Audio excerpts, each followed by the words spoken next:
Huge news just came out, that is that finally the Stop Killing Games movement has arrived in the European Parliament to be talked about. So there are videos on YouTube, I've watched like the 9-minute version, and I'm glad that it is finally happening. Now, even if nothing is going to change, at least it's something that's going to be considered by the European Parliament, and we already know, we've already had the news that this came out quite a while ago, that a Romanian European Parliament person actually supports this this initiative, and that's very good to hear. And according to the person writing this article, it's going very well. The reason why this initiative is just so important is because ownership rights. I don't even care about whether they tell the person something is going to go down or not. It's just about ownership. If I'm buying something, I want to own it. I want to know whether I'm buying a license to something that can be turned off at any point in time. Why? Because I do not want to buy licenses. I mainly buy physical games these days, and even then, you need to go online to play the updates. If you go offline and you install the game, you will just have a base game without any patches on it. At least I'm still owning something, but it's very annoying. I do not want my Steam account to go down at some point and lose all my games, which it may happen at some point.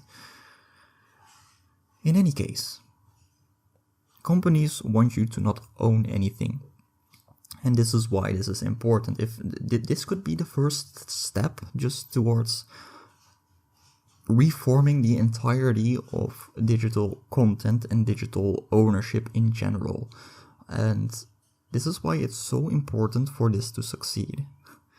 It doesn't matter how it succeeds, whether it gets taken, whether a game is going to stay on the Steam storefront, or whether a game you can download it physically, or not download it physically, that's stupid, but download it onto your own PC. That's what I'm trying to say, like GOG Games does. You buy the game there and you have it on your PC. So yeah, I can read you through the article, but it's not going to really give you a lot of stuff. Ross Scott made an example or made an analogy with books. That if you buy a book from the bookstore, they cannot come into your house and take your book away. And obviously that's true.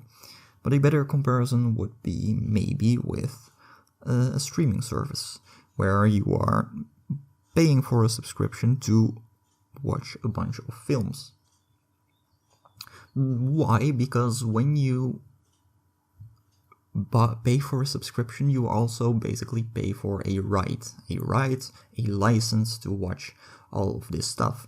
When you buy a game, you buy a license, not the game. That's the problem here.